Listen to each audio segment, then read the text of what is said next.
It has been our constant endeavor in the ministry to consult the stakeholders, invite and welcome suggestions, recommendations and views from all quarters before revisiting any rules and regulations in order to make them in tune with the changing world.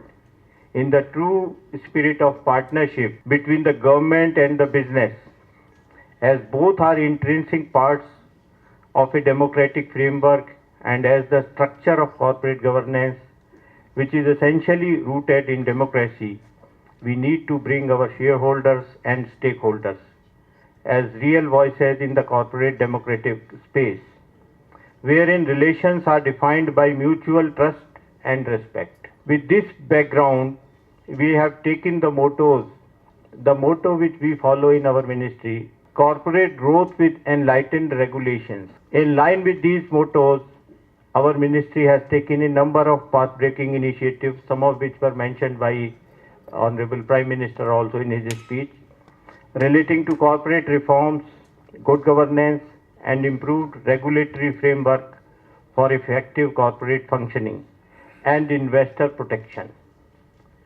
The crux of the matter and the crucial thing is effective corporate functioning along with investor protection. The major effort is in the form of Companies Bill 2009, which seeks to replace the Companies Act 1956. The new proposed act is modern and simple in its architecture and will provide a regulatory framework that enables the companies to achieve their aspirations of growth and expansion. One, as I mentioned, is the comprehensive revision of the Companies Act 1956. Another is the LLP Act 2008, operationalization of the Competition Commission of India after the enactment of the Competitions Act, notifying the accounting standards and proposed convergence of these accounting standards with IFRS, e-governance initiatives, establishment of Indian Institute of Corporate Affairs, and then voluntary guidelines on corporate governance and corporate social responsibility.